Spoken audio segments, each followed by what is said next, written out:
Welcome to Midday. We start the show off with our special civic election segment, Decision 2018 here on CFJC.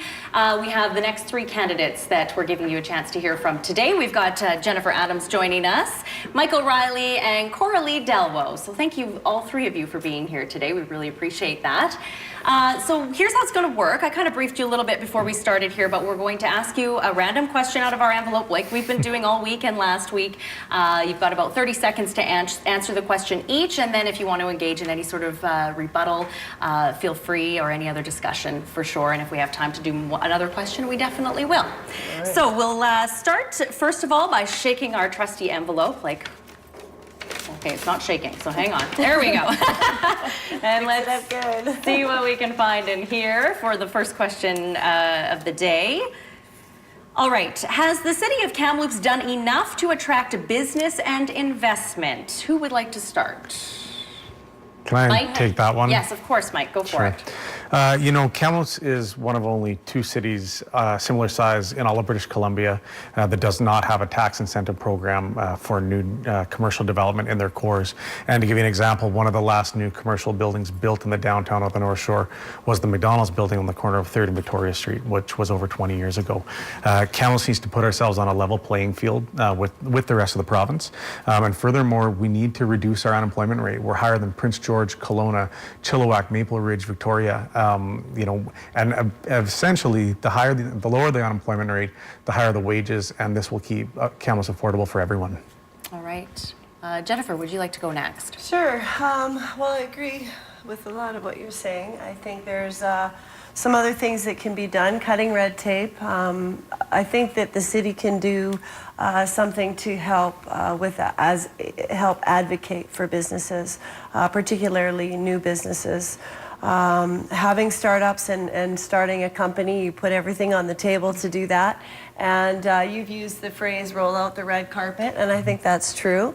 And ensuring compliance in business, ensuring that they have businesses and investors that are coming into the area have the information that they need to do what they need to do to get people back to work. So. All right. Coralie, your thoughts on this? I agree actually with both Jennifer and Mike. I think that the city has been quite anti-industry for a long time, anti-development.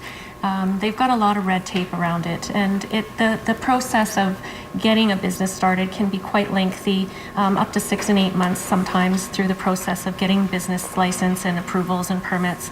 And I think we need to cut that out. I think that we need to streamline how we get our businesses going, encourage people coming into Kamloops, and making sure that we do reduce that unemployment rate. And one of the things that I've seen is that our tax rates in Kamloops are 3 times higher for industry than the provincial average, and I think that's a problem. We need to get the tax pool bigger, and then we need to get those taxes down so that we can afford to, you know, do all of the things that we need to do for the city.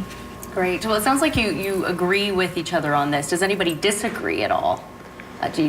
No, but you know, I do think there's a direct correlation between having strong, good-paying jobs and keeping Kamloops affordable for the people that live here now. You know, it's all relative. If you're making $100,000 a year, you can afford a $400,000 house. We need to bring good-paying jobs that'll allow the families to stay here and not have to leave town, but keeping it affordable for seniors, single moms, and young families that are just trying to make it by on a fixed income. Yeah, and I know that Kamloops is one of the only places now that is, most of the people from the Lower Mainland, or a lot of people from the Lower Mainland, are moving up to Kamloops because it is affordable. So to keep that is a focus for all of you. Yes. Very important. Yeah. And I think that what a lot of people don't understand is a lot of families get separated because there isn't the well-paying jobs here. My husband included, he goes away he's been away for a month already, and you know, I think that it's important to have well-paying jobs to keep our families together. I mean, lots of kids go without their dads because they have to go away. Yeah, that's tough. I don't know, Marcel, do we have enough time for one more question, do you think? We've got 2 minutes, so let's ask another question here, you guys, and we'll just get a quick answer from each of you. This one, does the city's snow removal budget need a boost in funding? Why or why not, Coralie? Absolutely. One of the things that I've noticed living up in Bachelor Heights, we are just off the main road, and when they plow the main road where the bus routes are, there's a major windrow there, and my kids have to step through that windrow trying to get onto the buses. It takes them a while to get up there to clean that off.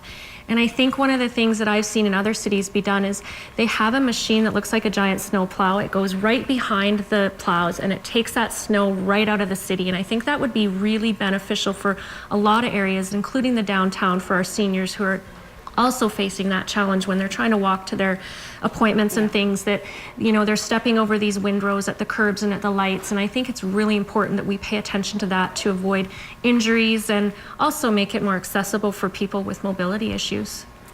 Mike or Jennifer, quick thoughts on this? We've got a minute left. Boots on the ground. Yeah, my short answer is yes, absolutely, we need it now. But I think we need to put a formula in place that as we add hundreds of kilometers of new roads, we add X amount to the snow clearing budget. That way, it's not a political discussion or decision. It's just, this is the formula. We will add X amount of dollars for every kilometer that's added, and it removes it from any debates, any left wing, right wing. It's just, this is the way it works. Jennifer. Yeah, boots on the ground. I think if they perhaps hired more people to do some of the more labor-intensive things, maybe it could be a good make-work project for people that are underemployed. Get the bus stops dug out, get the mobility issue figured out, the sidewalks cleared. Windrows, that's a whole other conversation, I think. But yeah, Kamloops will figure it out. Everybody's pretty much on the same page. We heard a lot of that at the forum last night. As well, and in most of our forums and the discussions we've had with the community, it seems to be the top priority. Yes. So yeah, it's a hot button topic, that snow removal. Thank you, you guys. I really appreciate that. Unfortunately, we're out of time. Don't forget to vote. Tomorrow, you can vote in advance polls, and then of course on Saturday. And Decision 2018, for more information, cfjctoday.com. All our candidate profiles are on our website. We're right back. Stay with us.